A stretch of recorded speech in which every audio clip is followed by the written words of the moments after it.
भारत का equity derivatives बाजार बहुत तेजी से भागता है ना? लेकिन कभी सोचा है कि इतनी रफ्तार के बावजूद इसे सुरक्षित क्या रखता है? इसका जवाब छिपा है नियमों और कानूनों के एक बहुत ही मजबूत ढांचे में। तो चलिए आज भारत के इक्विटी डेरिवेटिव्स बाजार के इसी सुरक्षा कवच को खोल कर देखते हैं। इसको ना एक हाई स्टेक्स गेम की तरह सोचिए।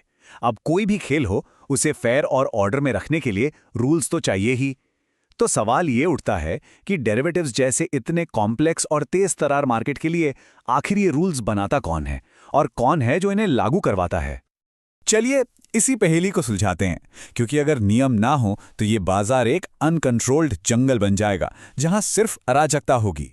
इसीलिए मैदान में कुछ संरक्षक हैं, गार्डियंस, जो ये पक्का करते हैं कि खेल हमेशा फेयर हो।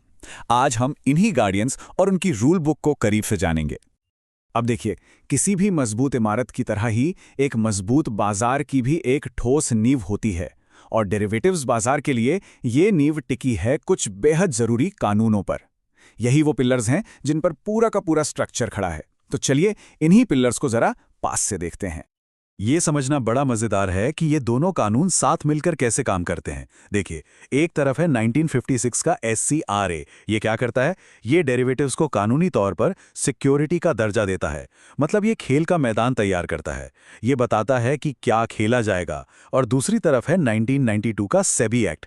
ये सेबी को रेफरी बनाकर मैदान में उतारता है, ये देखने के लिए कि खेल रूल्स के हिसाब से हो रहा है या नहीं। तो आखिर ये सेबी है क्या? सेबी एक्ट के हिसाब से इसके 3 सबसे बड़े काम हैं।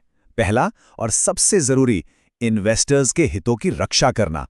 दूसरा, मार्केट को डेवलप होने में, आगे बढ़ने में मदद करना। और तीसरा, पूरे सिक्योरिटीज मार्केट को रेगुलेट करना, मतलब उस पर नजर रखना ताकि सब कुछ ठीक से चलता रहे। सेबी जो भी फैसला लेता है उसके पीछे यही 3 मकसद होते हैं।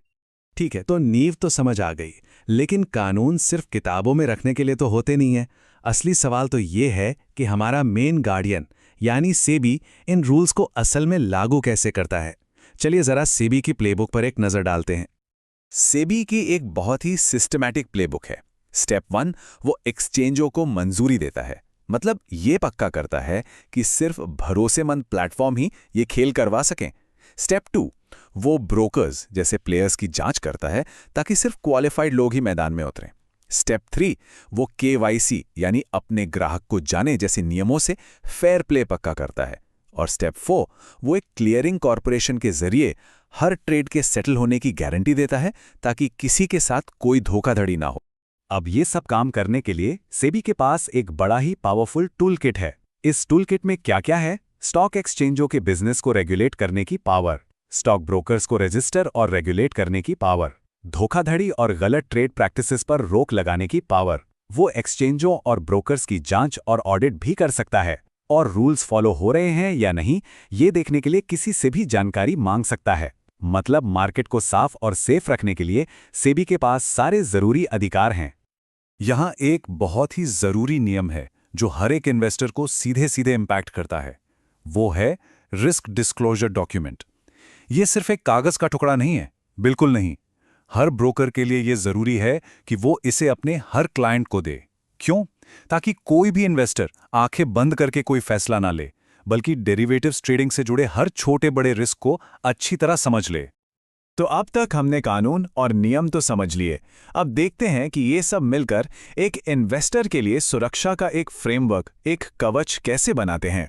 क्योंकि आखिरकार इन सारे रूल्स का एक ही मकसद है, मार्केट को सबके लिए सेफ बनाना।